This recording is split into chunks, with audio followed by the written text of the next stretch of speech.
Hello, everybody. Welcome to another edition of Writers Drinking Whiskey, your literary happy hour, the show where we investigate every bottle and every lead until it runs completely dry.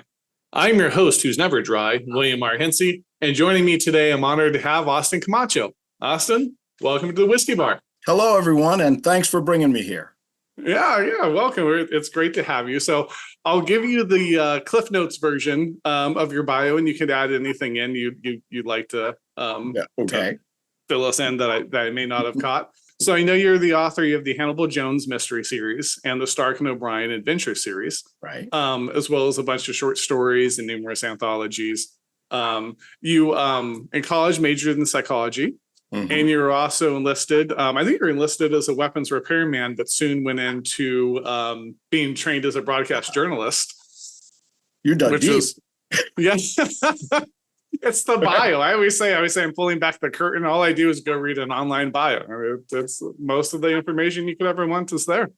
And the newest book is Subtle Felonies. And that would be the 8th in the Hannibal Jones series. Yes. Beautiful. Okay. Anything Perfect. we need to add, or we covered the map? I would warn everyone that I'm a lifelong mystery fan. That I got started doing this just because I was reading a mystery one day, and about a third of the way through the book, I won't mention the author's name, but it's about a third of the way through the book, I knew everything that was going to happen. And I said, well, I can do better than this. Right. Unfortunately, my then wife heard that. And she said, yeah, sure you can. So no, really, I could. Yeah, sure. That ultimately resulted in me actually sitting down to do it, which turned out to be harder than I thought it would be. But, the bug bit me. And so writing is now, kind of my life. I'm retired from the day job, and keyboard's what I do. Right. Very good. Very good. That is hilarious. That is so often how it happens. And it's a very distinctive guy thing. It's like, oh, no, you won't. And it's like, oh, no, now I'm going to go do it. Like before, this was just a theory, but now my entire life is going to change. We're going down this path because you doubted me for 1 second. Awesome. So then what I love to kind of break the ice with is, where in the world are you? And what's the best place to get a drink there? Okay. I'm in Upper Marlboro, Maryland, and the best place to get a drink here is to drive 15 miles and get into Washington, D.C. Okay, sure. And either go up to Georgetown, where there are any number of great bars, or go down into Virginia, where there are 2 or 3 craft beer places that are really good. Our favorite drinking place is called the Dragon Brewery. Okay. And they make some mighty good whatever you can name out there. But the inside of the place is also decorated with suits of armor and all kinds of cool. medievally stuff. They have axe throwing. I didn't think so at the time, but in fact, it's really cool to have 3 or 4 drinks and then throw an axe. And it's like, they say, no, over here. Oh, okay. Right. I'm from West Virginia. That sounds like the start of every bad story. It's like, it's a fun idea to go get the chainsaw after 3 or 4 drinks. And no, the start of every bad story is, you're not going to believe this stuff. That's the less urban version of Once Upon a Time, is you're not going to believe this. Right. I believe it. What's funny is that sounds like an awesome place. I'll have to see if we have one around here. I know when we went to London, this was years ago now, it was right before COVID. They were axe throwing was getting big. And we had gone, some of the family had taken us, and we'd gone over and done some axe throwing. But we do like Renaissance Fair every year. Actually, I'm the 7th William Hincy in the line since William Hennessy left Ireland in 1800 or something or other. So my son's the 8th, and we all have different middle names. So my son's middle name's William Wallace, over like Braveheart. I snuck that past my wife. And so we have the Wallace Monument sword. I actually have to move it because it sits across the bar here in this like dragon skull mouth. It goes right across. So when I record, I have to kind of move it out of my way, and it pokes out dangerously for people to walk by. But you don't know how weird that is. I am the fifth Austin Camacho that I'm aware of, and we all have different middle names. Right. My dad was Austin Emmanuel. My son is Austin Adam. His son is Austin Elric. Very good. So then you're at the seventh, right? Yes, there are seven cool. that I'm aware of, and nobody's junior. That's what we love about it, right? Right. Yeah. Because you got different middles. That's hilarious. You're the first person I've talked to that's done that pretty much exact same kind of course through history as us crazy people. Yeah. The biggest question, my favorite question of the day. What are we drinking? Oh, okay. Well, you remember back a long time ago, there was this movie, The Godfather, and a drink kind of came out of that was very popular like in the 70s, and then it faded away, but it stuck with me. So, and it's very simple. That's why it's good. You start with a glass full of ice, and equal parts. Unfortunately, my wife helped to dispose of the big bottle, but I got a little bottle of Glenfiddich here. So little scotch. I'm going to make one with you too, because you were nice enough to let me know beforehand. So there you go. We will be sipping on Godfathers together. An equal amount of Di Serrano, which is the amaretto of choice for me. We drink this a lot, and I didn't. That bottle didn't quite have a shot's worth in it, but that's okay because I have a backup. Very good. There we go. Now you dump that in there.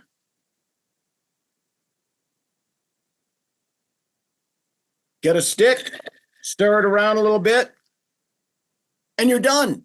That's very good. It doesn't have the simple ones too. The bite that a good scotch has, and it's not as sweet as amaretto usually is. It's a nice place in between. Right, very good. So there's mine. I did my giant ice cube. So cheers to you. Absolute winner. Mm-hmm. And if you're a bourbon guy, it works with bourbon. Working with bourbon, all right. If it's too sweet I'm an all for whiskeys kind of guy. They just put a little less Di Serrano. But this the 1-to-1 ratio works really good for me. Right. Yeah, that's about what I did. That was nice. That's tasty. And I did by the time we get down to me reading something, we'll see. I'll see how it works out. We'll see. Yeah.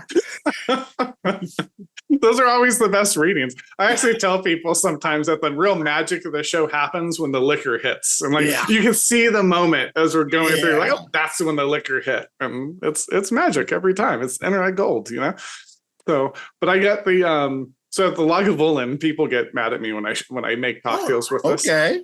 And because it is a good one. I always say this one's a 16-year, that once your scotch is old enough to kind of vote as an adult, once they're 18 years, well, then they get to choose if they want to be mixed or not, but underneath that, they're still children. You can mix them or do whatever you like. So so I did that, and the Lagavulin is really good, but it is very peaty, and that takes the peaty off of it, but it doesn't make it too sweet, which I don't like. I hate too sweet. So that's really So it's that perfect spot, perfect mix.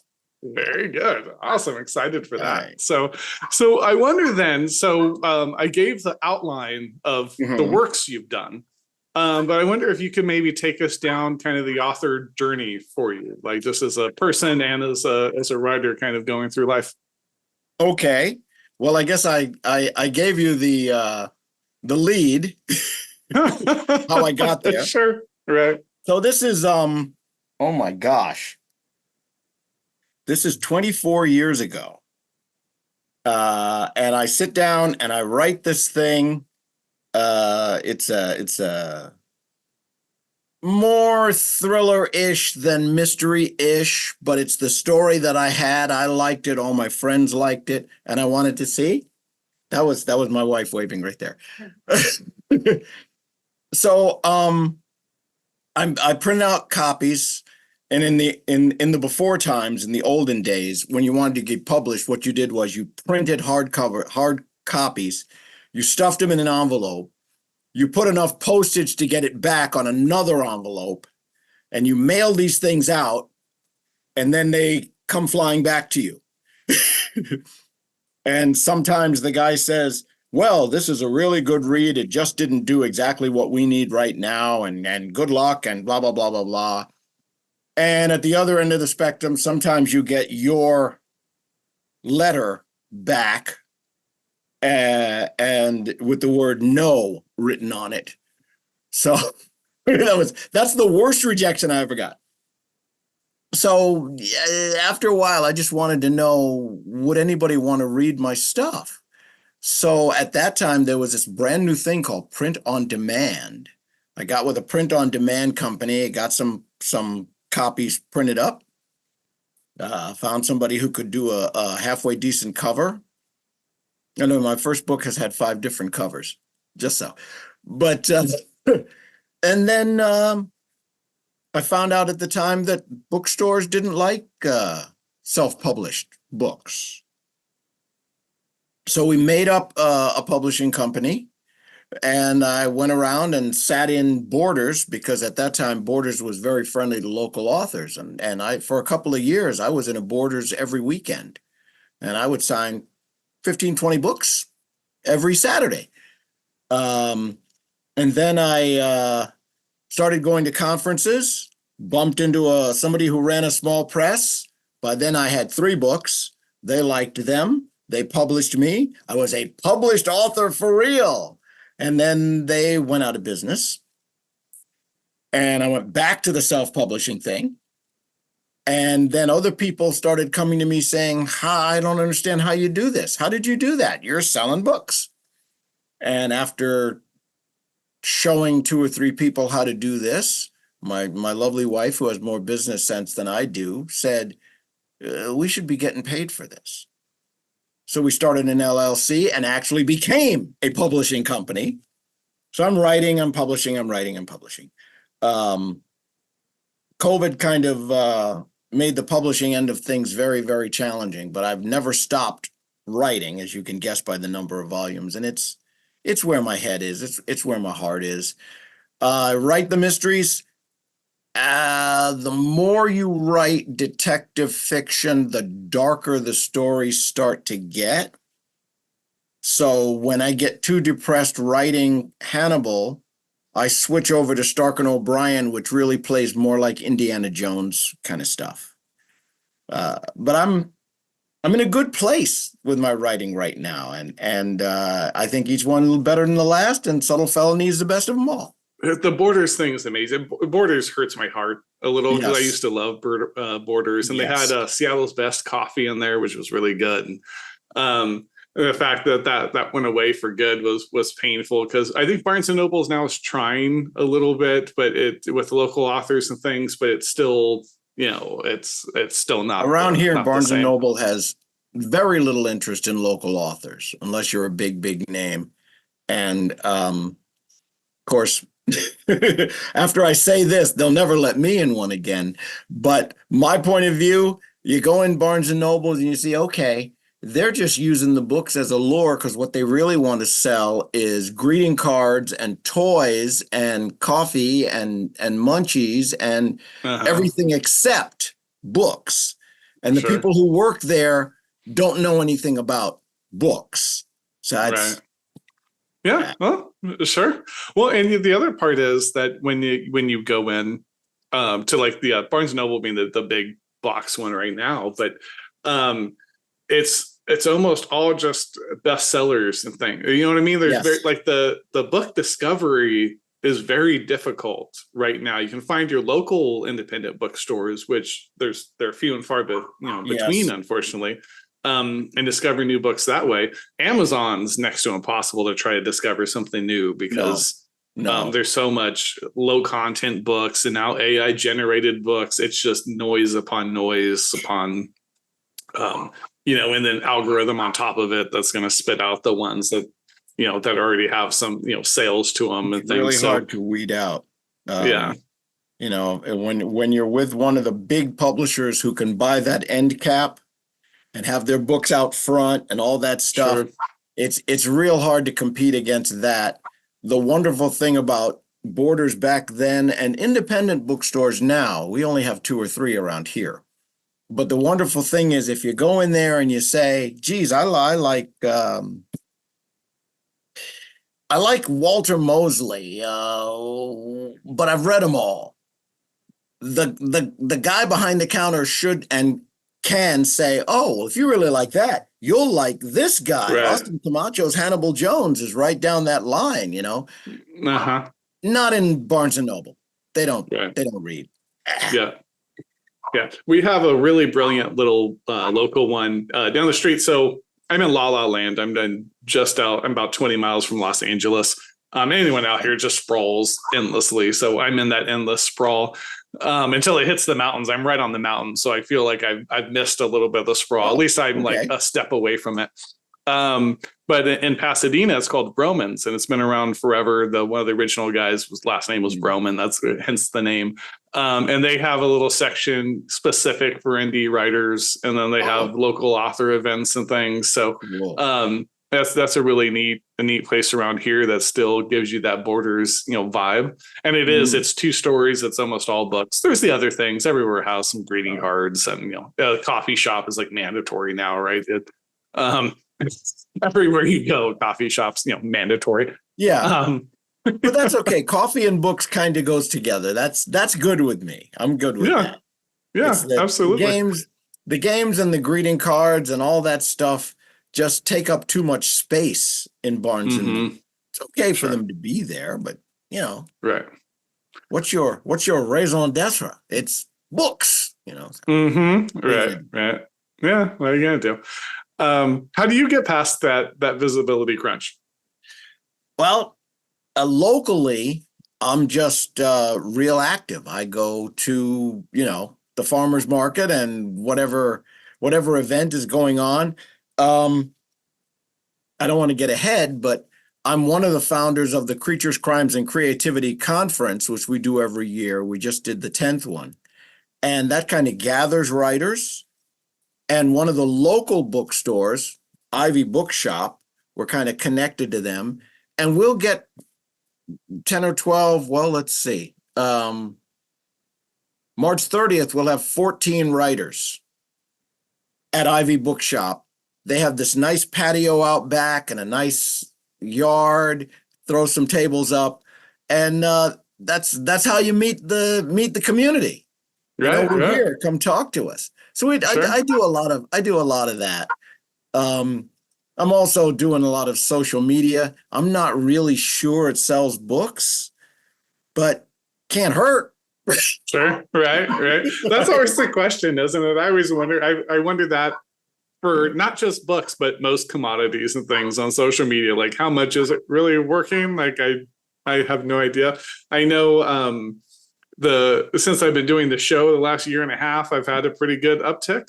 Okay. So that's good, but how much individually, how it works, it's so hard to gauge, but I think the old fashioned way, like you mentioned, is still the trick, because once you meet someone and that person likes you, and that's and I mentioned to you before the show, and it's no secret, I want people to meet the author, to find the next author they're going to love, not just the next read.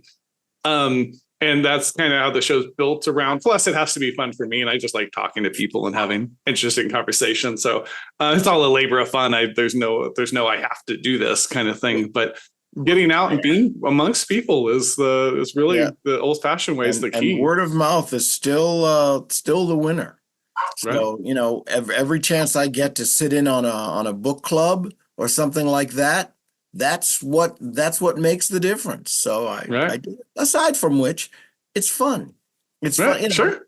people come, you're sitting there and they say, "Oh, how you doing today?" And I say, "Oh, I'm having a great time because I get to talk about my books. What could be more fun than that?" Right. Sure. Absolutely. Amen. So maybe we can take a step back because I love to talk about people, what they did even before, being a writer. So I know that in college, and I mentioned it in the brief little bio there, that you majored in psychology. I wonder, and I correct me if I'm wrong. Actually, let me just ask: did you do professionally? Did you do anything in the psychology realm? No, I did not. After college, I actually ended up I went straight from college to my Army career.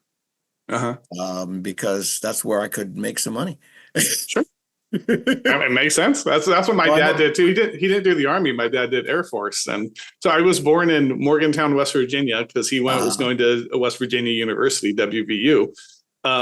He was ROTC, and then once he graduated, which was when I was a baby, so I have memories now because we went this past summer for the first time to Morgantown because I was interested in seeing like where I was born, and I hear it's a really beautiful city, but he moved after, so I hear you completely about like, you need to make money, and that's a pretty common, like, the thing is that I haven't made that kind of professional use, but my interest has never flagged. And the truth is, my writing, for anybody that takes the time to actually read my stuff, my writing is really about the characters, not so much plot driven. Sure. And I'm still fascinated by people. A lot of what I end up doing in a book has to do with sticking these people in unusual situations and seeing what they do based on, how I think people react, how I think people are. So I'm still analyzing in a way. Well, that's kind of where I was going with it anyways, was that so I guess broadly, what did the study of psychology kind of teach you about people, and then how do you apply that to your characters? Oh, I would say a couple of different things. First, it gave me a sense of how many layers there are to people, how hard it sometimes is to peel back that onion.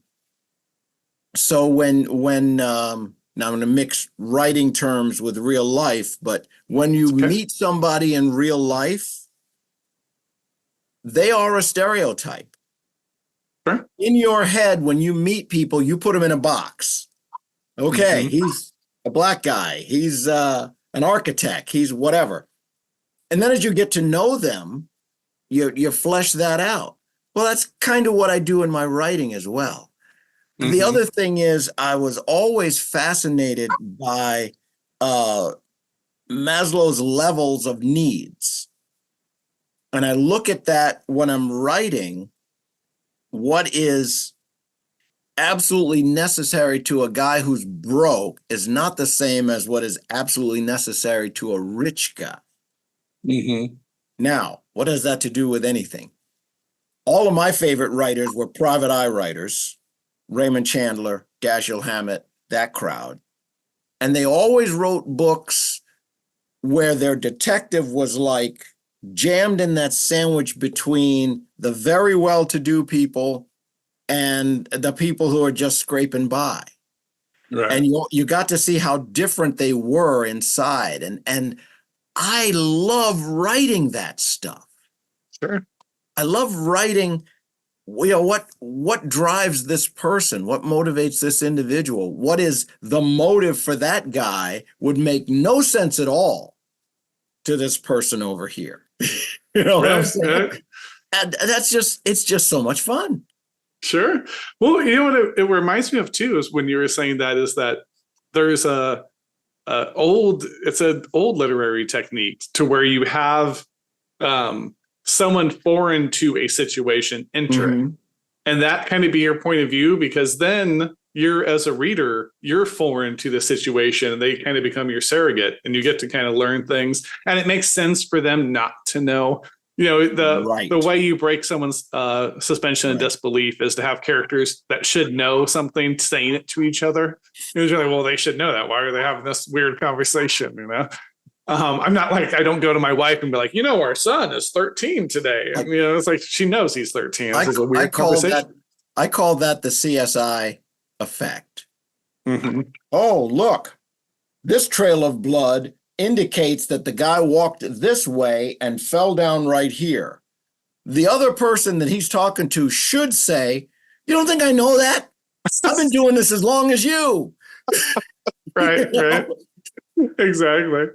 But I think that's a lovely way to think of it with the PIs. That's a really brilliant way, because they're kind of a foreigner to both worlds. The ultra wealthy and private eye novel.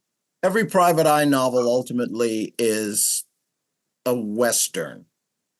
Mm-hmm. Ultimately, it is the stranger who rides into town. Things have gone wrong. He gets everything back to normal and he walks away. Right. They're all like that. My guy is only a little different because he's mixed race and he's kind of in between. So he has that view of two different cultures. Sure. And how they sometimes clash. Mm-hmm. And so through his eyes, you get to see, depending on who you are, you get to see a side of our society, of our broader society, that maybe you don't get to see all the time. Right. That's really neat, though, because he's a PI, so economically he's already kind of between worlds, and now racially he's kind of between worlds. So there's a lot of, does that play in a lot of your writing generally, or is that more the Hannibal Jones? Just in this series, that's a major piece of it. He often gets clients because of his appearance, mm-hmm. which is a sad statement of our society. But, if you got big money and you're black, you want the black detective because for some reason you trust him better. Sure. But I also get the chance to highlight, how can I say this? In my books, people lie a lot. Mm-hmm. And people lie for different reasons. And out here in the world, sometimes we forget that this guy might be lying to the police just because he doesn't like cops. Sure. He might be lying to the police because he thinks the bad guy is really somebody else that's black. And okay, he's an awful person, but I don't want to be the reason he gets caught. All right. And sometimes it's the other way. Sometimes people lie to my detective because he's black and they don't want to help him. Sure. Yeah. Sure. That's funny. And there's so much like the overt part of it. And then there's like, so we're blended. So my wife's Chinese, and we're very blended anyways. My older daughters, their mom was Jewish. I am mostly like British Isles. I'm a quarter Italian. That's the very easy part. And then the rest is like Scottish and Irish and Welsh. And then, but my wife was married before and she had a daughter, or my stepdaughter, or so I'm a bonus dad, right? But Michaela, and then we got together and we had our son, William Wallace. And so it's funny though, because it's not, I hate sometimes, I think we throw around the word racist like very lousely when we shouldn't. But she'll be like, oh, why don't you take him to get his haircut in Rosemead, which is like Chinatown in LA is not really that much of a thing anymore. It's there, but it's kind of gentrified. It's not really where a lot of the people live. Where a lot of the Chinese people and the Asian immigrants, like in general, first generation, second generation people live, is like San Gabriel, Rosemead, even our city, like Arcadia, the San Gabriel Valley where we're at, there's a pretty huge population. So she's like, oh, why don't you take him over there? I'm like, it's 20 minutes away, which like you have to put this in LA time. That's 20 minutes or like 3 hours away. Yeah. She's like, well, I'm like, there's barbers here. Like we went to one, he didn't like his haircut. Let's just go to another one, And it's like, she doesn't. All she's thinking though is like, 'cause she kind of grew up there. It's like this Right. implicit thing. She's not being racist. She's just like, she really telling me take him to an Asian barber because he's Asian. And I was like, but any barber can cut his hair. It's like we can go. We just have to like give it a chance. But some people, oh, it's racist. But, like a lot of times, it's just this implicit thing we don't think about. I don't think that having a preference in one direction or the other is necessarily hate driven. Sure. Sometimes it's just comfort driven. And Mm-hmm. unfortunately, we've reached that place in our society right now where that's a difficult thing to say out loud. I live in a very, very diverse place. Here inside Mm-hmm. the Beltway, every kind of person lives. Okay. Sure. But I don't think it's necessarily bad that a Korean person wants to do business with a Korean person. That's not a bad thing. And because I'm contrarian by nature, I'm regularly on the wrong side of arguments. When Sure. when they have a big news feature about an organization that is the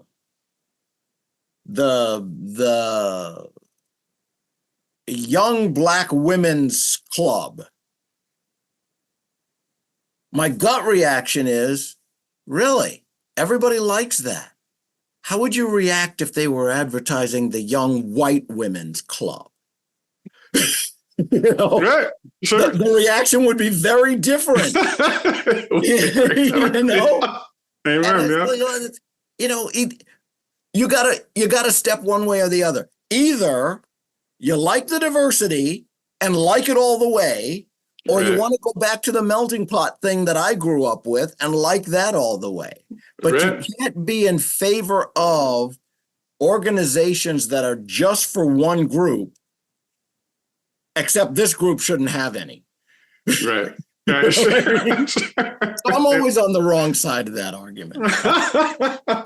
That's okay. Me and you both. I'm always getting yelled at for something. So of course I can speak through my character, so Hannibal can say, "Well, that's stupid as hell." Well, that's the beauty of fiction, right? Because then you get some plausible deniability in the conversation. Fiction in the 21st century, fiction is where we tell the truth. Sure. That's Amen. Yeah. Yeah. Amen. I think so James Grady, who put us in contact, I think in the show he had said that. He was like, use fiction to tell truth. Yes. And we used that on the thumbnail for the episode. And it was just I'm gonna blank on her last name. Anastasia is the lady who helps me with a lot of the graphic arts and things. Mm-hmm. And she'll watch the episode and like make a thumbnail for it. And that was like, and so it's interesting seeing what she catches on to. So, because I'm like, I'm doing this live, right? And so I'm just trying to follow the show, kind of keep us going. I'm drinking heavily. So things will stick with me, but it's always interesting to see what sticks to other people. And that was one that I was like, oh, maybe because I'm so close to it, I always think of it that way. But that's not always a concept other people have caught on to. Everybody, yeah. Yeah, and I do have to give a shout out to Jim Grady for I'm so glad that he hooked us up, because man, that guy can write like nobody's business. Mm-hmm. Yeah, he can. And I have a big ego. Most writers have a big ego.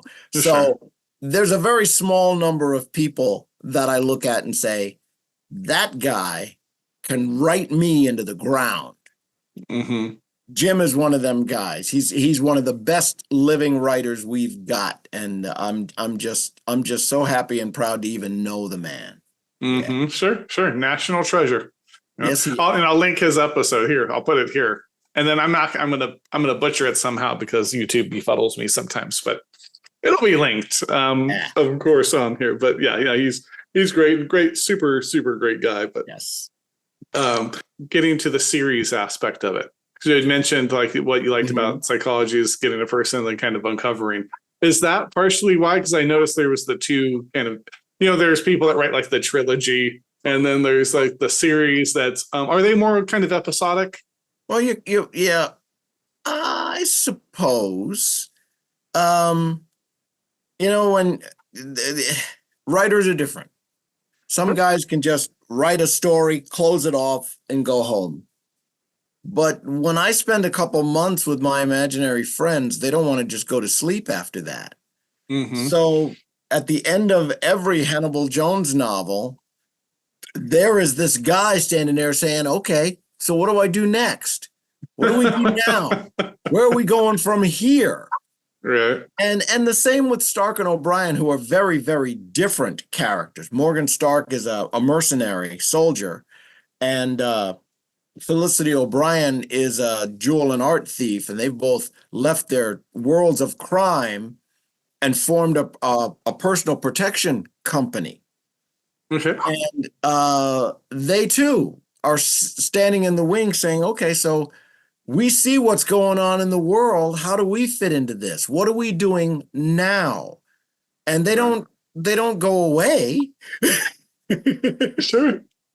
So what I thought was going to be a standalone turns into a series. What can I say?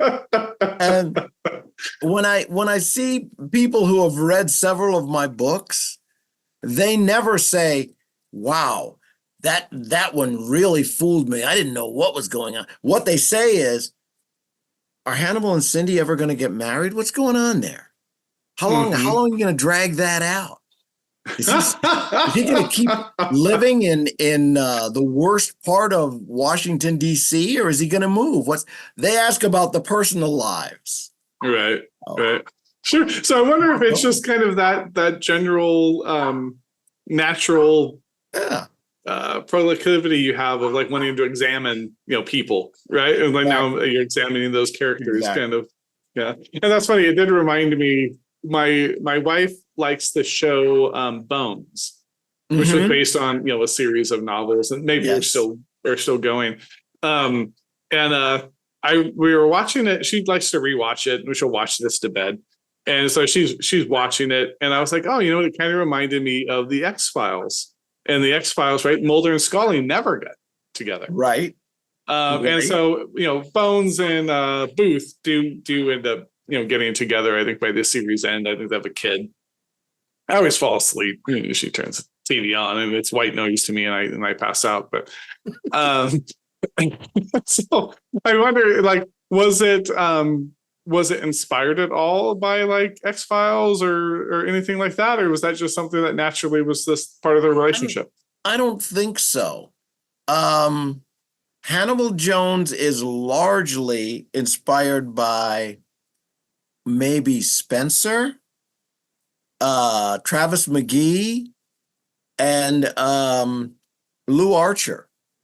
So Ross McDonald and the other McDonald. Because he is the defining characteristic of the character is he is obsessed with the truth. And 20 years ago, that didn't seem like such an odd thing.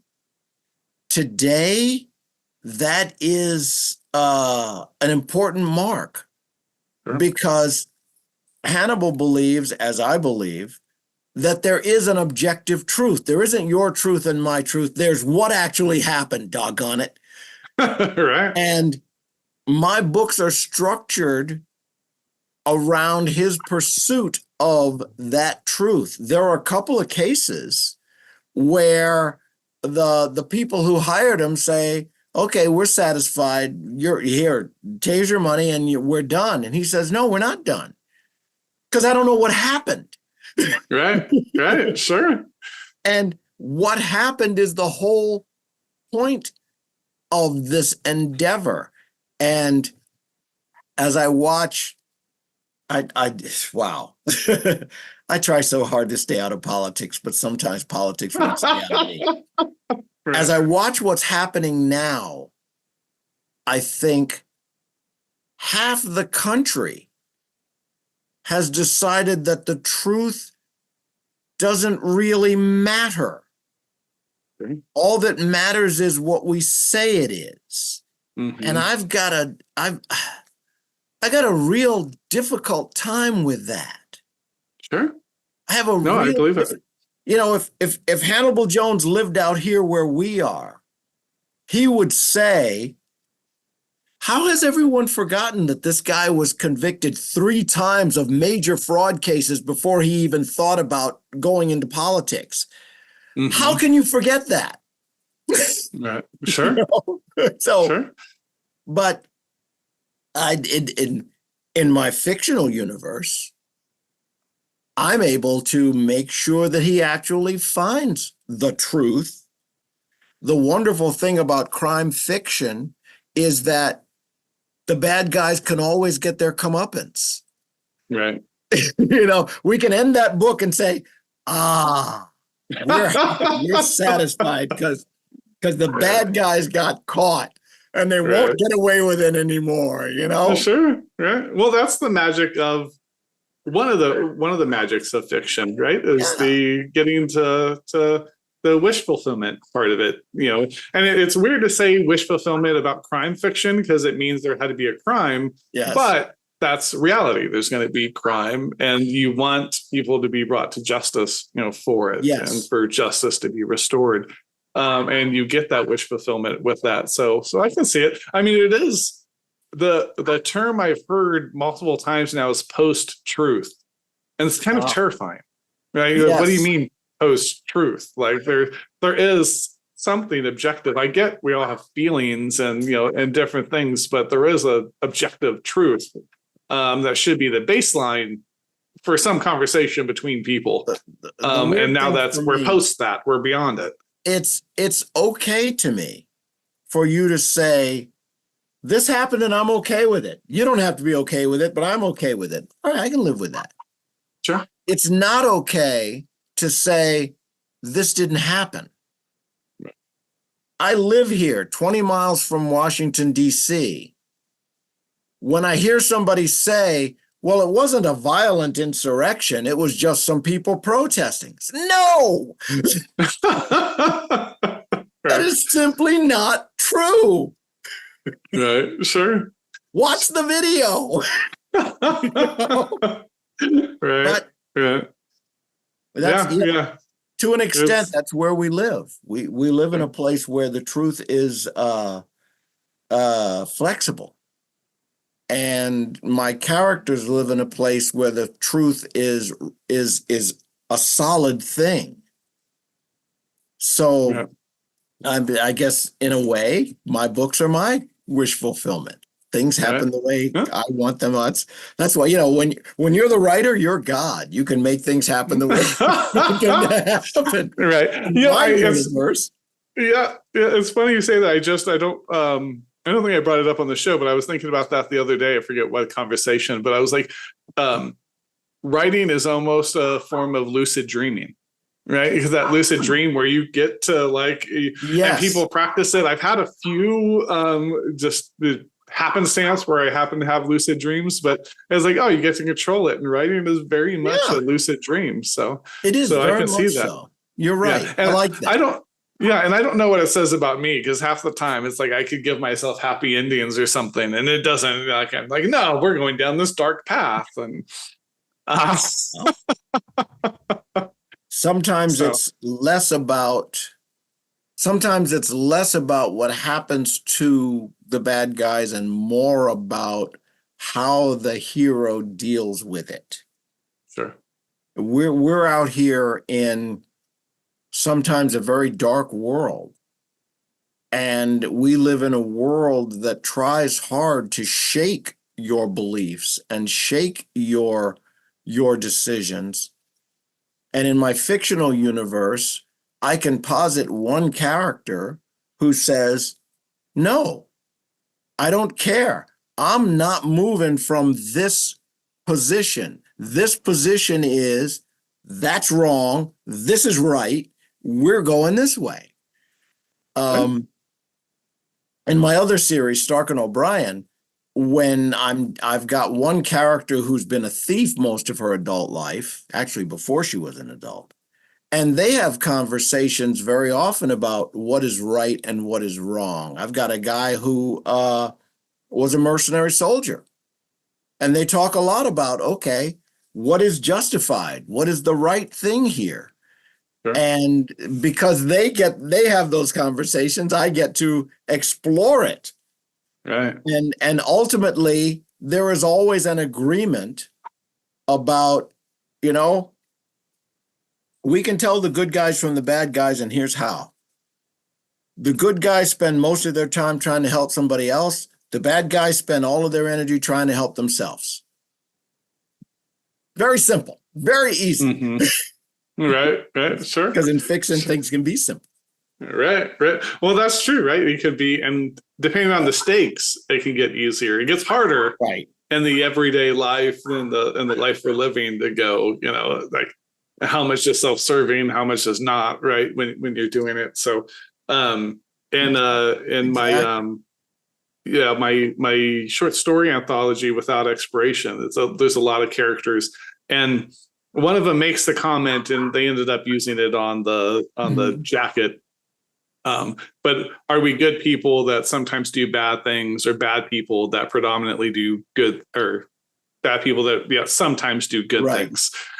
And so it is, but they're all living in the minutia, right? So when you start having crimes and things, I mean, most of them, there is some murders and things in that book, but there's things that happen, but there's the harder to justify versus sometimes where it's like, sometimes you get grand scale, like what's happening, you become a serial killer, things like that where it's pretty damn obvious, or you become a CEO for a big pharma.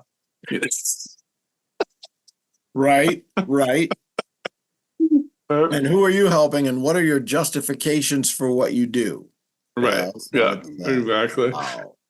So I did want to ask, because I love talking. So, I mentioned and this maybe goes back to just my childhood, that my dad was in the Air Force. So I love talking to people about their military service, especially how it relates to their, writing work, later down the line.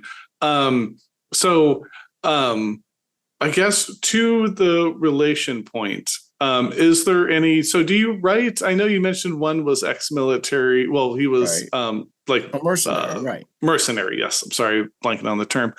Do you write much about the military? Is that maybe that one character? I don't write about the military directly. Indirectly, I think I do a lot. Morgan Stark is the result of joining the military, lying about his age to go in early, and learning a lot of interesting skills that really don't translate into civilian life. Right. But he is an adventurer at heart.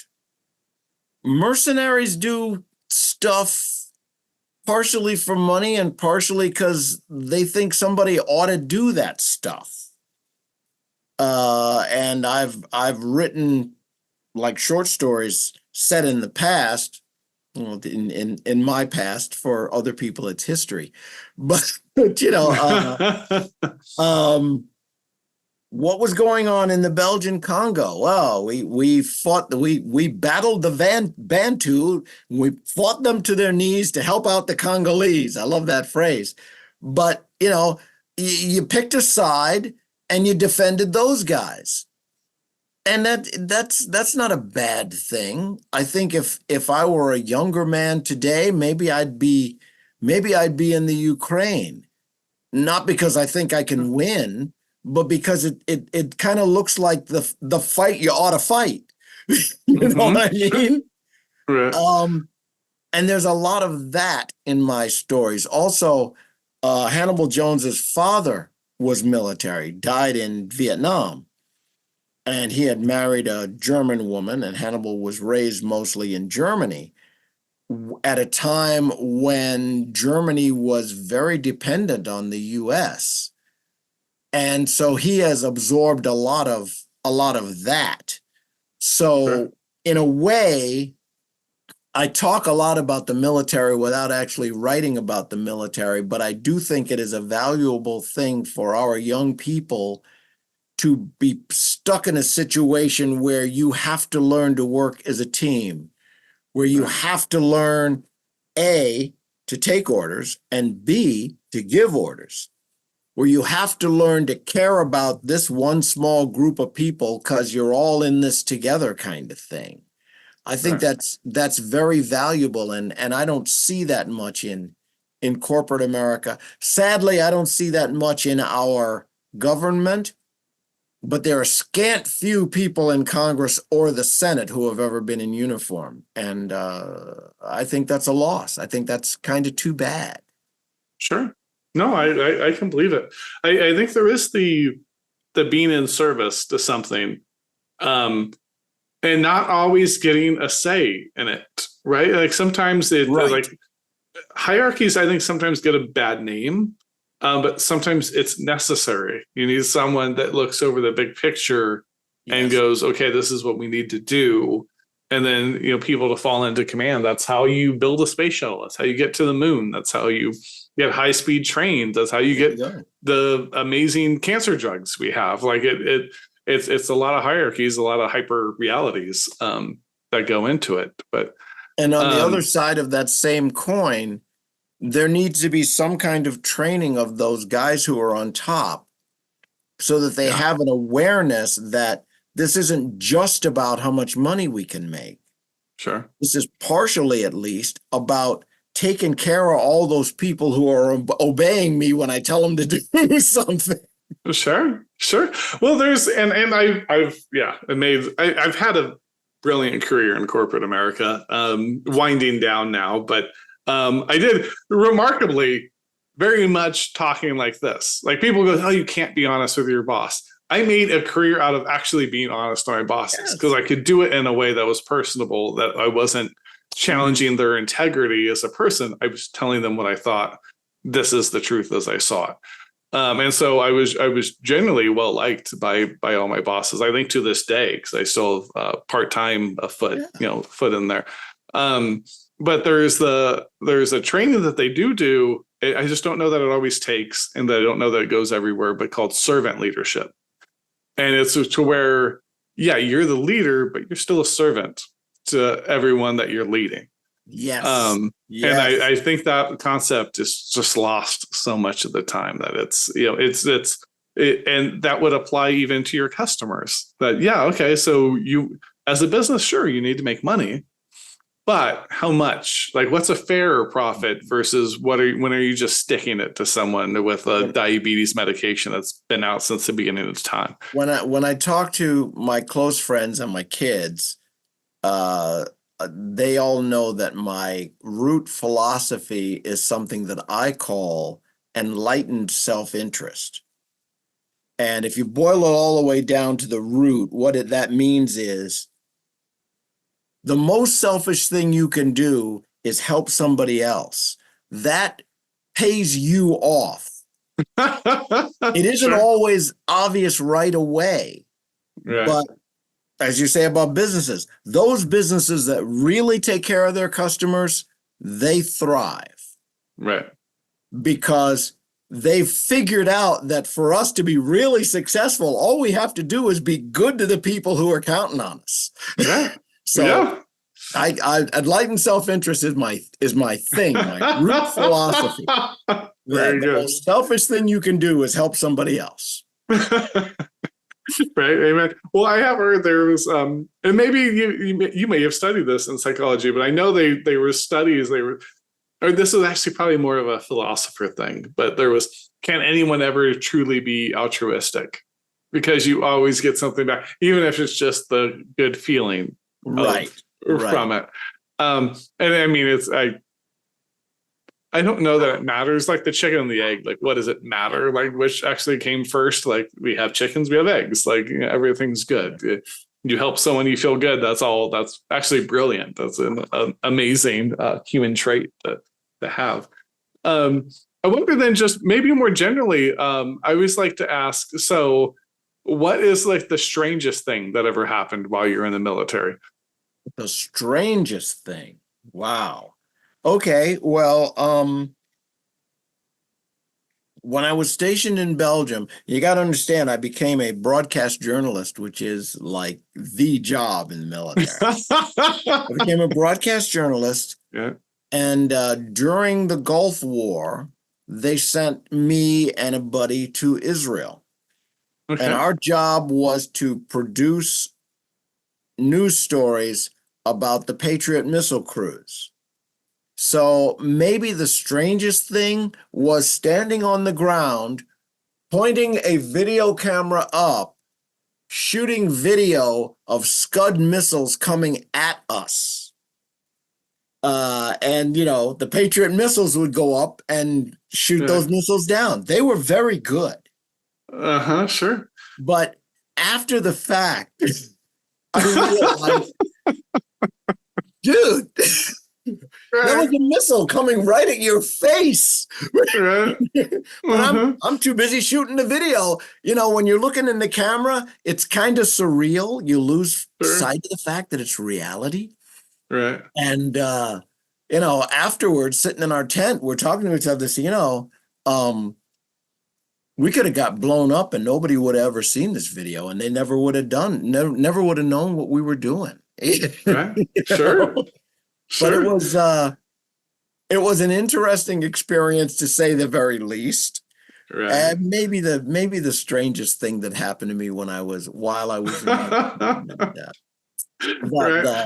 the wonderful thing about it was that we then had to take that video and go and build a package, and we got a good deal of praise for doing that.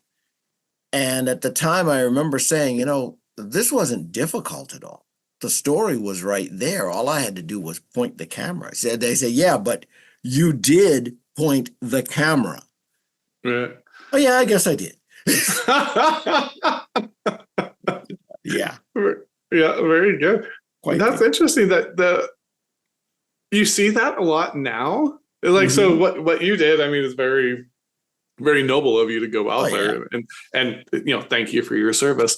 I always feel like you need to say that to military people and teachers. Like, teachers really deserve a thank you for your service. Yes, they do. Yeah, amen. But the concept of losing yourself in it, because you see that there's all these clips now where people start filming something. Sure. And then you're like, wait, why don't you just go do something, run around the camera and go do something about it, right? Like, whatever, like, you know, crazy thing they're filming. And you still see that with people, that cognitive dissonance. So once that camera's there, it's like you're almost on the other side of the screen. Like, we're not together. It feels like we're together, but we're not actually here. But you know, right there is here. But because there's a screen, now I've equated it to not here anymore. Some part of your head makes it feel like you're watching TV. Sure. Instead of part of the reality. When you're looking in the viewfinder, it's weird. It's weird. Yeah, it's weird. I wonder then maybe we can transition a bit, because I know you had mentioned in the bio that, you know, a lot of the book settings were based on, I think, and maybe I'm paraphrasing, so feel free to just correct me, because I think it's hilarious when there's clips of me getting brutally corrected on my misinformation.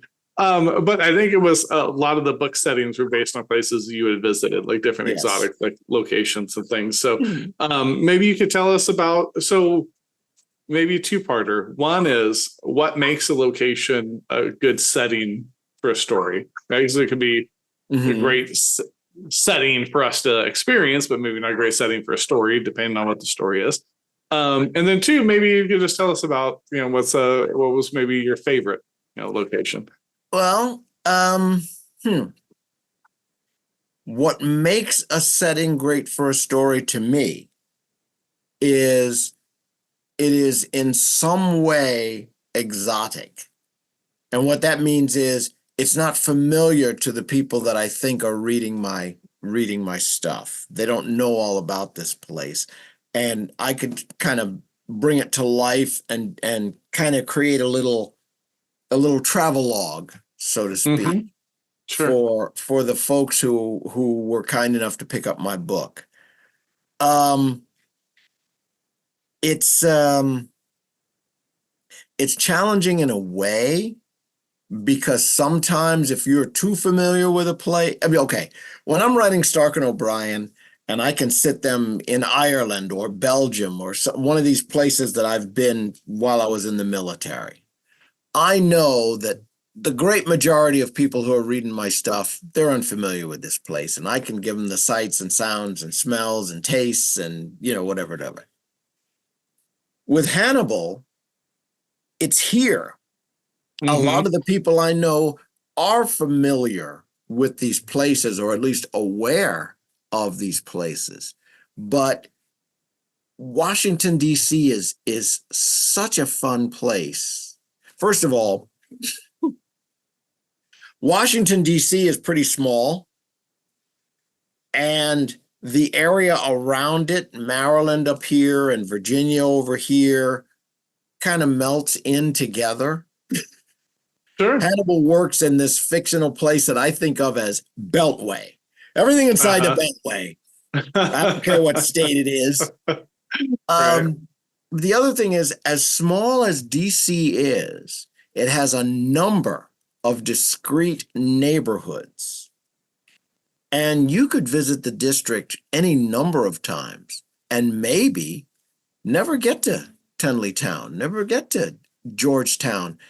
There are places in DC where you cross the street and it's like you're in a whole different city. I like to play with that. I enjoy playing with that. DC has a Chinatown. DC's Chinatown is primarily business. That's a business place. Right. Now, drive 10 miles that way into Virginia, and you'll come to a genuine Korean community where the signs are all in Korean. Right. Yeah, where sure. There are places where I can go into a restaurant and I can order food and it will be good. And I can say, I want it to be spicy, and it will have a little flavor. But if you know what you're doing and you go in there and go and make that Bangkok hot, then you get the real stuff. Then you get the real stuff. And I like sharing and exposing that stuff. So that makes those locations fun locations for me to write about. And Hannibal wanders through all of these places. Right. And he gets to comment. Sure. There are places where you can get really, really super food. You're sitting on a plastic chair, on a Formica table. But who cares? Because the food is out of this world. Sure. So that kind of at least partially makes it. And again, like my idols, Raymond Chandler and Dashiell Hammett and Ross McDonald, I live in a place where $1 million condos are a block away from low-income housing. And I can illustrate, these people and those people, there's a natural friction Right. to where those places rub together, so to speak. And I get to show that because Hannibal lives in both these worlds. My client's over here, but the guy I'm looking for might be over, or the guy who knows what I need to know might be over there. In this most recent book, it's a basketball superstar who has gone from living in the hood to making several $1 million a year. And he's living in this mansion. And I get to play with, well, how did that affect this guy? How did that transition affect his family, his friends, his posse, so to speak? Sure. Is everybody that's hanging with him because they still like him, or are they hanging with him because when they go out, he pays for everything? Sure. I get to play with those cultural shifts, and Hannibal is that observer one step away who can talk about it and try to explain to you, this kind of change from this neighborhood to that neighborhood that does something to you. It makes you a Sure. different person. It's a challenge. Right. So yeah. So how do you go about then crafting that story? Right. So you have the character already, and now you're putting them into the situation. How do you go about that? Well, obviously, somebody did something bad. So I figured out who that was and what they did. Right. And then I say, well, who else in that little world might have done the same thing? Because ultimately the story is about Hannibal gathering clues and following a trail to find the bad guy. And it's I tell people that if you're going to write fiction, there are three different pieces. There is the talent, the natural feel for how words go together and what makes a good sentence and that kind of stuff. And I think a lot of people either are born with that or you just have that because you read a lot and you have a feel for what feels right. There is the craft, which is what you study, what you learn. You go to classes to see, okay, this is how to hook them at the beginning, and this is how the plot should go, and this is where the big reveal should be, and blah, blah, blah, blah. And then there's the magic. And I can't explain that piece. Mm-hmm. I make an outline. Okay, here's what's going to happen. Here are the events that are supposed to happen in this story. But in the process, in the writing, stuff happens. Stuff happens that I didn't expect. People do shit. Mm-hmm. The truth of the matter is, people do shit. And these characters are real people to me. That could be a title of a great book. People do shit. That's what happens when you got a Godfather in you. I love that so much though, because it reminds me of a couple of things. One is if you're talking about basketball, I think you said the character was became a famous basketball player, right? We accept that there's a certain just talent, right? Yes. There's a physical talent. It's just coordination, mm-hmm. right? You know, Stephen Curry is amazing. Like you can try all you want, you're not going to shoot 3-pointers like he does. You know, like right. There's a certain talent he had, and you cultivate that talent with the craft. And so you get that, and then with and I think with sports, but I think especially with writing at plays, there's the ancients called it the muses. Like there's just a magic that sometimes it hits, and you don't know. Sometimes people, attribute it to like the subconscious. And I think there's truth to that. There's you definitely have a subconscious brain that's working on all these things, but sometimes there is something otherworldly about it. I'm wonderful to be kooky, but I'm like, I don't know that it's all just brain waves and matter and how things work out. The muse won't visit you. The magic doesn't happen until or unless you are already writing. You are building a story. You're in it, and you're going along, and I don't know, you're in the zone, and you're writing along, and this particular character who you had planned to do this character has developed to the point where he says, that's not what I would do. Right. For sure. Absolutely. And it helps the story because story is conflict. Let's start there. So I have decided that at this point in this story, this character turns left, and I write up to there, and then I find out that this character wants to turn right. Mm-hmm. Well, what do? Well, I drop a boulder in front of him so he can't turn right. He has to turn left. Right. Because I'm God. Right. But that makes the story better. Right. That's what made, the story of the Odyssey is about all the crap this guy had to go through to get home. Sure. It's not about I got there. Right. It's right. about all the walls that fell in front of me. And what makes him a hero is that he kept saying, no, I ain't stopping.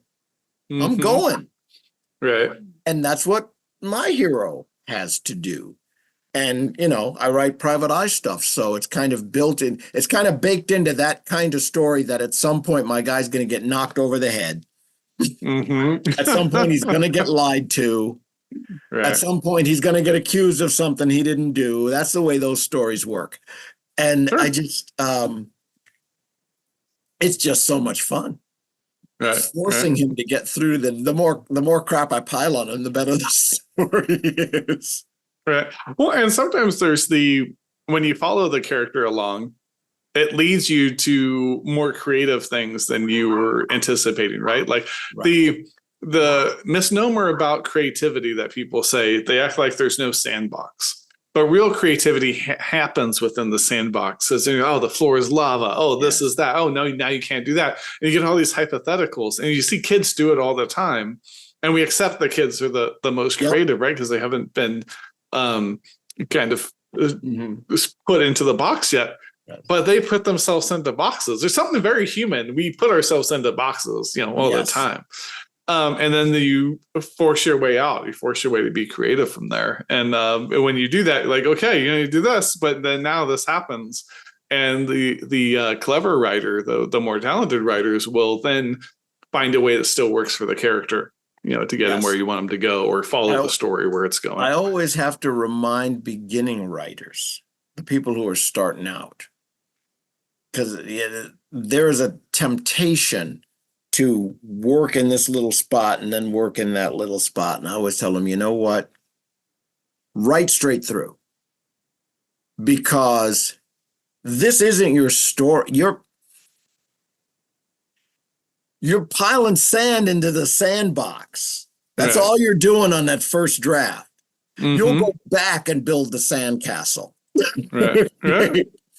After you've got enough sand in your box. Right. You got to know, you know, because, you know, you got to find out who these people are. What is their motivation? You mentioned, getting back to the psychology thing, mystery novels are all about human motivation. It's all about, why do people do the crazy stuff they do? Sure. And you don't really know until you get to the end why all of these people did all of this funky stuff. And then you go back and you rewrite and you make it make sense to somebody other than you. Right. Sure. No, and I think two things that I think were really brilliant about what you just said is, one, I tend to think of writing anyways as sculpting, right? So you need the sand, you need the material that you're going to build into something. So you got to build that material. That's the harder part about writing that. Well, I'm sure there's difference in sculpting, but just as a metaphor, the harder part is you have to first get your materials. You got to go find the wood, go find the granite, the sand, whatever you're sculpting. You have to get that material together. And that is kind of that first draft. I've heard people say zero draft. He was just saying it. Someone was just telling me that they called it a vomit draft, where it's just get it down like at all costs, you know, just spew it out so you have something to work with. Exactly. And writing is rewriting, no doubt about it. Yeah, absolutely. I wonder then, so if we move into the craft portion just a little bit here. So with the mysteries, what do you think makes a great reveal? Wow. My objective is two conflicting ideals. If things go perfectly, the reader is totally surprised. And right behind that, the reader goes, I should have seen that. There's no other possible way this could go. Right. Sure. So you have to build in the clues, but make them not too obvious. Right. And then, you know, it's old hat, but there is still, and in my most recent book, it's really obvious. There is still that drawing room moment right before the big reveal. You have to somehow signal to the reader, you know. In the old Ellery Queen stories, it was always easy. You got to that point, and Ellery says, "I've got it. I see now. I know who did it." Right. That's when you know, okay, I've only got a couple of paragraphs to figure it out. But something like that, to satisfy the reader, something like that has to happen. And to be really a great reveal, they have to have had all the parts in front of them all the time. Yeah. You know, otherwise it's cheating, and I never cheat. You always, every one of my books, you could have figured it out. Sure. But So how do you walk that balancing line? There's you have to put the clues there, but then not make them ABC just directly to where now they know, oh, we're at D. Ideally, I keep the reader in Hannibal Jones's head. So when he ignores something, you ignore something. When he overlooks something, you overlook something. When he jumps to a conclusion, you jump to a conclusion. And in most of my Hannibal Jones novels, there will be 3 or 4 or sometimes 5 different places where Hannibal is sure, I got it now. Okay. His girlfriend, Cindy, who is kind of the Greek chorus for him, in one of which book is it? I don't remember, but in one of the books, see, I shouldn't be drinking. In one of the books, she says to another character, "That's my Hannibal." Often wrong, but never in doubt. Very good. I love that line. Yeah. That's what you got to do. Your detective needs to be sure and be wrong, and be sure and be wrong. And then finally at the end, he's sure and he's right. Right. Very good. Well, and I think there's something to say about point of view, right? You're in his point of view. And so it's the point of view at all times that's giving you that, a lot of times, dramatic irony, right? It can be there, maybe other characters know it. A very close, but still third person point of view. It's like right next to being first person, but I don't go there. Yeah. But you experience the world through Hannibal's head the whole time.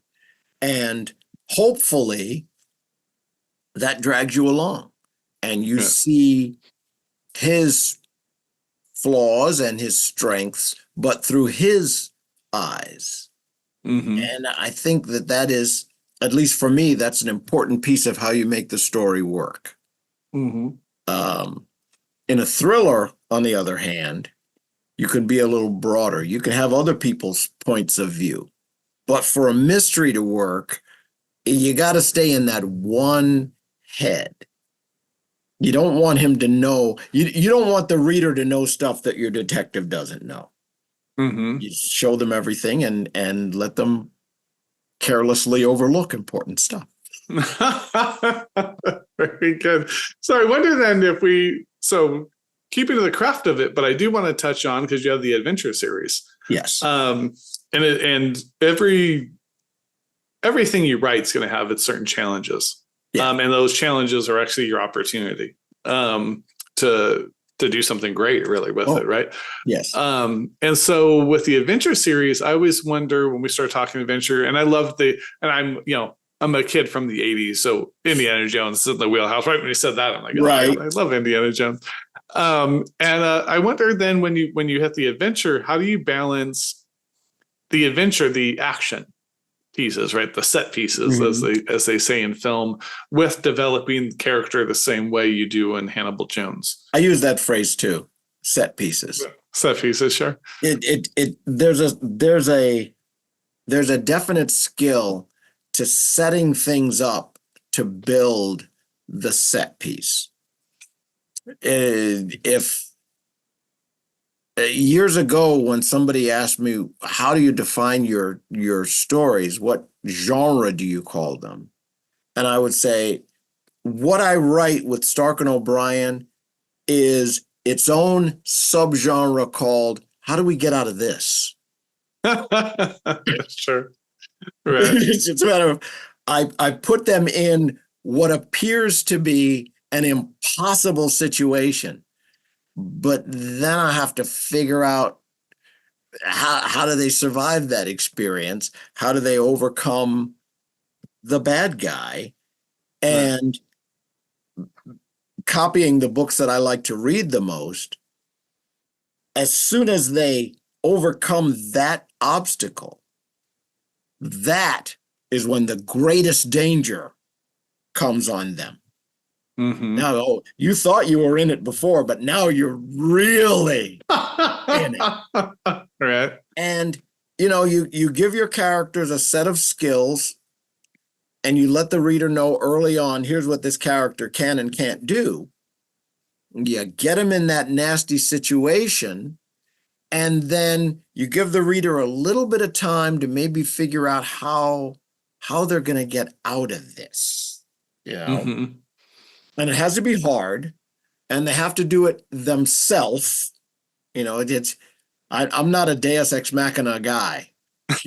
Nobody comes in and rescues my guys until it's all over. Mm-hmm. In the Piranha assignment,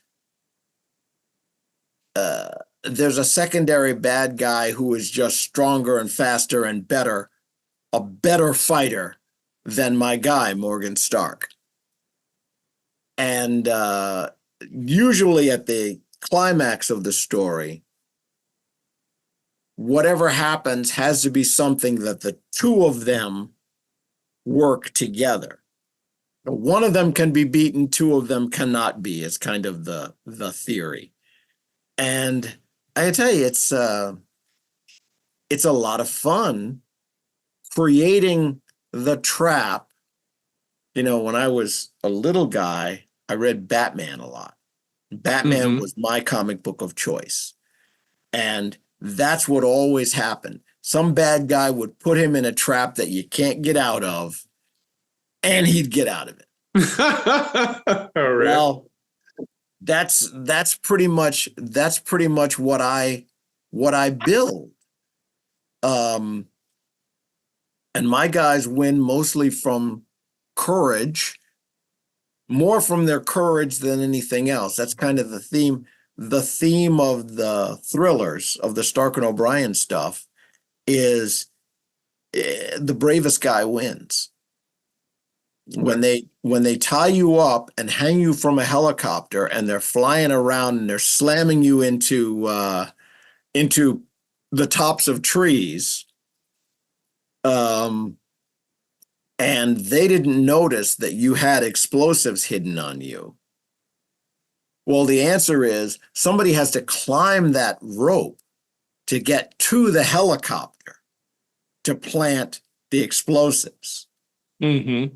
And then go back down the rope so that when the helicopter blows up, they don't get blown up. Right. If you can feel it, if you can put yourself there, you can make that pretty damned exciting and pretty damned interesting. And the other thing about a good thriller is your protagonists get scared. They're not sure they're going to make it. So you're not sure they're going to make it. Right. Yeah, that's where it is, man. Those things are very good. So much fun to write. So much fun. Yeah, awesome. So okay, so one more question before we move on to our shots portion. Okay. Of the show. I like to kind of bring it back to something like more topical or something as far as writing goes. And with your military experience, I actually thought this might be an interesting question because there's so much thrillers and things that have ex-military or there are military and everything else. So kind of a two-parter here. One is, what's something you see consistently get done wrong, right? When they talk about military operations generally, but even just ex-military, like people that are just, that are on the other side at this point. And then maybe what's a writer that gets it right? I can tell you something that I see fairly often that's just not done correctly is weapon handling, how people handle guns. The truth is, it's very difficult in the heat of battle to put steel on target. You don't just plow and the guy falls down. Sure. Sometimes blah, blah, blah, blah, blah, and you hit the guy 5 times and he doesn't fall down. Because if you're firing 9mm, 223, those are not stoppers. Those are penetrators. You're poking holes in that guy, but unless you poke that hole in the right place, he's still going. He doesn't know he's dead yet. Sure. And the same thing with knife fighting. Very often you see the guy get stabbed, and he goes down. That's not the way it works.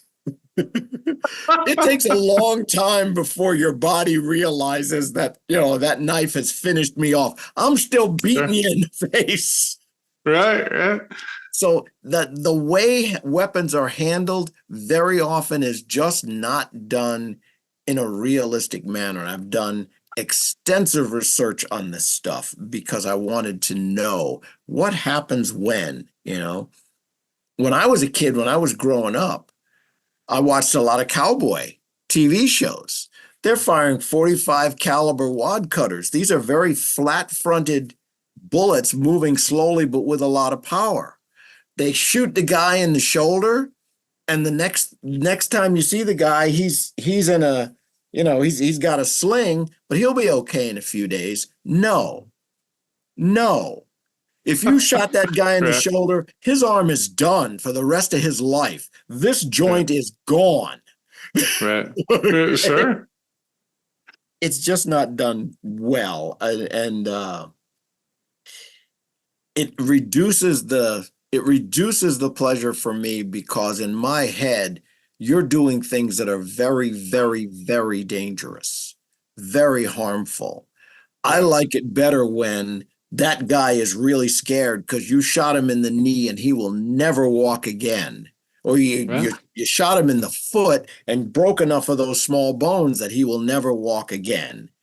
Mm-hmm. Who does it right? You mentioned John Gilstrap. Sure. He does it right. John really understands what weapons do, what explosives do, because that was his business before he was a writer. Right. And I believe everything I read in his books. In my gut, I believe, okay, that's real. Mm-hmm. Sure. Yeah. Yeah, I believe it. And I'll link here. I'm going to try to do this. I'm going to do this just to see how good I am at YouTube now. Up here, John Gilstrap, if anyone wants to watch that episode when it comes out. But yeah, I think there's the actual, since he was an explosive safety, has his ways like safety.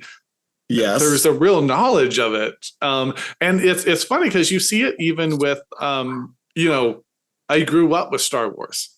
I love Star Wars, and like the late Star Wars, now people get stabbed with lightsabers all the time, and like they're just wandering about the next scene like nothing happens.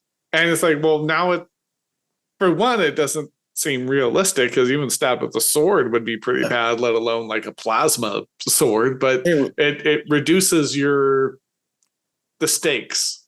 Yes, it just kills the stakes, and now nothing matters. The stakes.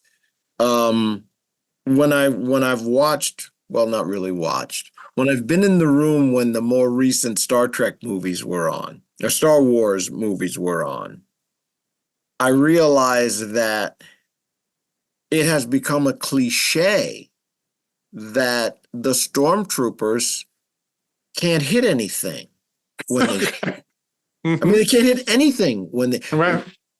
far enough in the future that we have, or in the past, if you have technology that enables interstellar travel, Yeah. you should have technology that enables targeting for your weapons. Okay? Exactly. Right. You don't just pew, pew, pew, pew, pew, pew, pew, pew, pew. Well, and they have a helmet on. You would think like now our soldiers have helmets, the pilots have Yes. helmets that's helping them with what they're doing, like helping them target and everything. They should have a heads-up display, locked on target, fire, boom, move on, because he's already dead. Yeah, But sure. instead, Yeah. So that's blacked and lasers out all over the place. no, I don't. And it's too bad because it reduces the thrill for me. Right. Yeah. If I had an actual lightsaber, no fight would last more than 5 seconds. Mm-hmm. You know, Sure. clink, clink, boom. Either I got you or you got me, but we're done. Mm-hmm. Sure. You know? Sure. Right. I guess it's just not. It's not good cinema for right. Well, it's not good cinema. It's not good storytelling. Right. You need to have identifiable stakes that now people can understand. And partially it depends on the knowledge of the audience. And since you have an entire audience that almost none of them has had any actual military experience, sure, they're not in a position to say, "Oh man, that's not how that works." Beautiful, beautiful. So I think it's time for some shots. So rapid fire questions. You can or cannot do shots, optional. I'll judge you if you don't do the shots, but that's fine. So you ready? All right. So while a disc jockey and news anchor in the military, did you ever start a broadcast with "Good morning, Vietnam"? And if not, what did that teach you about regret? No, I never did that. Because that belongs to somebody else. I will tell you that we had an imaginary broadcast booth and made up a lot of stuff as we went along. So I will tell you that if you were listening to me on the radio, you might have heard, "Here we are in the skycopter over Shape, Belgium, and we're looking down at the parade right now. And it's really great." Yeah, we did the copter thing. Yeah, very good, very good. What's the worst piece of advice you've ever received? The worst piece of advice I've ever received. Wow, this probably isn't fair at all, but I'm thinking the worst piece of advice I ever received was, "Don't waste your time writing fiction." Nobody makes money doing that. Yeah, all right. All right. Right. Oh, yeah. Well, it's not even that accurate of advice. I mean, I get writing is a hard gig, but people do make money at it. It's not the same. People who love you have a tendency to either tell you that your work is great or try to spare you the pain of not being a success. So. Right. Amen. Good point. So, have you ever witnessed anything inexplicable? I feel boring, but I don't think so. I don't think I've ever witnessed anything inexplicable, but I've been told that the reason that I don't believe in ghosts is that I ignore all of the signals and signs they send me. Sure. Is there every some noise in particular? Every random noise I hear I think I know what caused that noise. So, something fell off the shelf. Okay, so it must have been near the edge or something. I don't. Yeah. The salt spelled out help me, and you're just like, whatever. The Okay, salt just felt that way. if I witnessed that, I might feel differently. But so far, everything that I have experienced in my short life, I have been able to see a logical, rational explanation for, even at those times when other people thought that, whoa, that's a flying saucer. I said, probably not. It's probably just a meteor, Uh-huh. Sure. Very good. What's your favorite podcast, and why is it Writers Drinking Whiskey? I don't listen to podcasts except Writers Drinking Whiskey. And actually, there are two podcasts, Writers Drinking Whiskey, and there's another one called Drinking with Authors that I've been on that I really enjoyed. So it's just those two. And Very the good. primary reason that I love them is the same in both cases. It's the sauce. It's all the there sauce. you go. There you go. I know. Yeah. Why lie? The secret ingredient. Yeah. That's why there's such a relationship between writers and like drinking it through the ages, right? That's right. That's right. Although you can only, Hemingway said, write drunk, but edit sober. Very important. Very good. Very good. All right. So true or false, when entering Marlboro city limits, you were immediately greeted with a complimentary pack of menthols. I think that's false. and the reason I think that's false is that anybody who was really into Marlboros wouldn't want menthols anyway. That shows how much I know about cigarettes. Oh no, these are the death kill. It's funny. My mother smoked Raleigh plain ends, and my father smoked Camels, and they're probably the humanest of cigarettes. I don't know. I've smoked them. I used to do a lot of acting back when I was younger, and we were doing a production of Biloxi Blues, and the character I played, I don't know if it's even in the play, but they wanted me to smoke cigarettes. Right. And so okay, get a cigarette. So I'm holding the cigarette. I keep holding it like this, and they're like, people don't hold cigarettes like that. I'm like, I don't know. They're hold it. And I would try to hold it. They're like, you don't look natural. I had to study it for the show. And they're like, why do you always hold it like this? You hold it like a joint. I'm like, don't ask why. I'm doing what I know. Don't ask. Like, I'll learn whatever you're trying. But awesome. So bit of travel that changed your life. Well, I'm not much of a traveler. I don't really like going places. My wife likes to go places.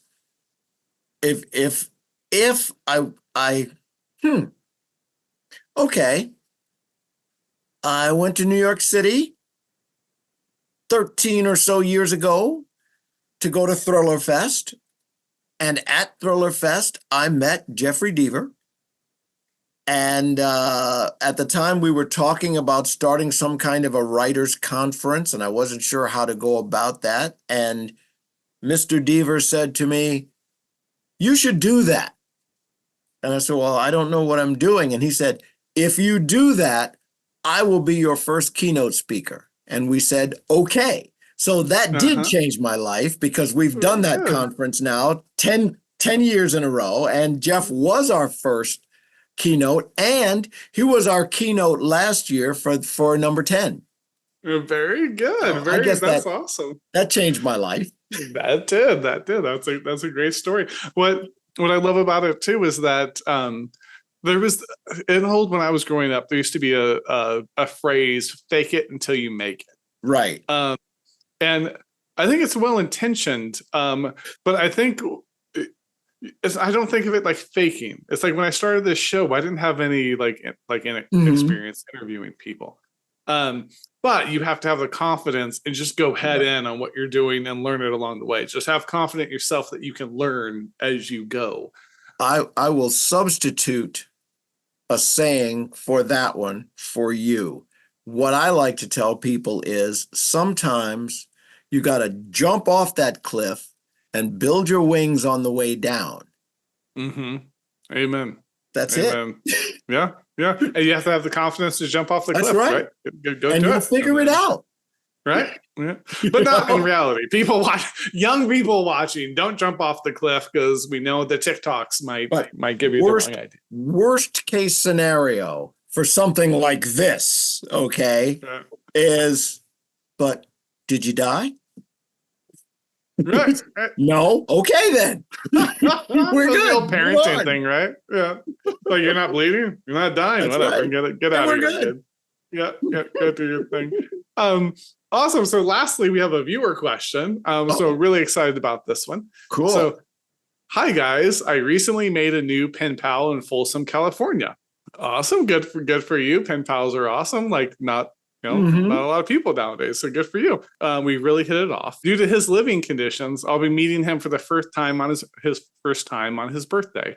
And he asked for a very specific gift. My question is, what is a shank and how do I bake one into a cake?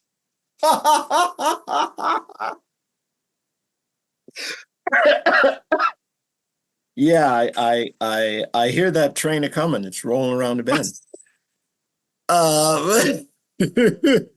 The show's called Writers Drinking Whiskey. The viewers are scallywags. Like, I love them.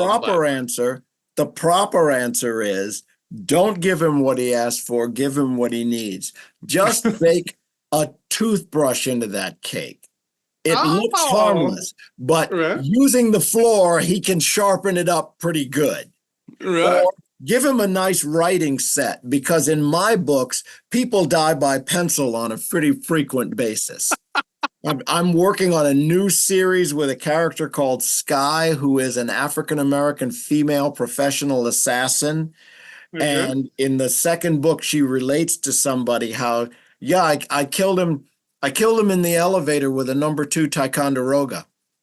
Because, when you jam that thing in between your ribs and break it off, nobody can see that the guy's been stabbed and he's bleeding internally and you've punctured the lungs. And by the time they know what's going on, he's dead. So, okay, maybe that's a little TMI. I don't know. You're going to have to edit this down a little bit. Just a few beeps to not be so dangerous. Awesome, then. So thanks so much for that. So I think it'd be a great time to transition over to the reading. Are you going to read from the latest book? I can read from the latest book. Yes. Okay. I can do that. The latest book is Subtle Felonies. And it's Hannibal Jones. Like you mentioned, that's the 8th one. And you got to understand that Hannibal is a mixed race private eye, Washington, D.C. area. He's been hired to find the missing basketball star who is Xander. And I will tell you, when you write mysteries, it's always hard to figure out what to read that's going to make sense and also not give away too much of the story. Right. So what I'm going to read is the scene where the kidnappers have demanded a payoff. The kidnappers have a convertible sports car. They want the money dropped off where they can grab it quick and drive away. The detective here, the police detective, his name is Rissick, and he has the place surrounded by various cops. But of course, Hannibal wants to be there because it was his case. So, let's see if I can get through. Wow, you know what? I should have done the drinking later, but let's see if I can get through this. And I have it up. We'll be good. Hannibal had studied the map with Rissick when he was planning the stakeouts. Costco hung onto the southern edge of the Manassas Crossroads Mall with Sudley Manor Drive on one side and lots of retail and car dealerships on the other. Sudley Manor went northerly to connect with Sudley Road at Sudley Manor Square. He didn't know who Sudley was, but he must have been pretty important around there. Both the road and the drive were divided highways, offering nice, flat, straight, one-way blacktops that would be very sports car friendly in the wee hours. To the south was Ashton Avenue, another divided highway that might appeal to an escaping felon, but barely a mile north, a driver would hit I-66, an even better major road. North of there, the north and south lanes of Sudley Road merged, and you'd run into the Manassas battlefield and the end of sports car territory. So Hannibal thought he understood amateur criminals pretty well. She'd want I-66 for sure. Direction was a 50-50 gamble. He mentally flipped a coin and pulled over on the shoulder on Sudley Road in sight of the ramp to I-66 east. If he guessed right, he could fall in with the pursuing vehicle. Of course, Rissick had people positioned to block her on all the roads in the zone. Unless the bad guys had a helicopter, there was no way out. He rolled down his window, tilted his seat back a bit, and turned down Led Zeppelin, who were telling him about the houses of the holy. He wanted to be able to clearly hear his police scanner. Rissick was regularly checking in with at least 7 other cops sitting in different cars around the area.